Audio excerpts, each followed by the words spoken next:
അന്യവസ്ത്രാദി മുട്ടാതെ തന്നു രക്ഷിച്ചു ഞങ്ങളെ. ധന്യരാക്കുന്ന നീയൊന്നോ തന്നെ ഞങ്ങൾക്കു തമ്പുരാൻ.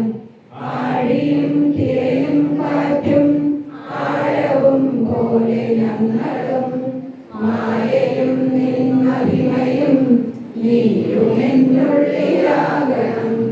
നീയല്ലോ സൃഷ്ടിയും സൃഷ്ടാവായതും സൃഷ്ടിജാലവും.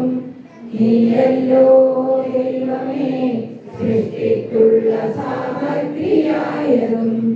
നീയല്ലോ മായയും മായാവിയും മായാവിനോദനം.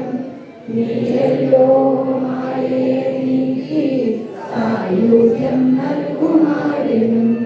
നീ സത്യം ജ്ഞാനമാനന്ദം നീ തന്നെ വർത്തമാനവും ഭൂതവും ഭാവിയും വേറെല്ലോതുമൊഴിയുമോർക്കില്ലേ. അകവും പുറവും തിങ്ങും അമിത്യാവാർന്നമിൻപദം പുകഴ്ത്തുന്നു ഞങ്ങളങ്ങ്. ഭഗവാനെ ജയിക്കുക ജയിക്കുക മഹാദേവ ദീനാടനപരായണ. ജയിക്കുക ചിദാനന്ദ ദയാസിന്ധോ ജയിക്കുക. ആഴമേറും നിൻമഹസ്സാം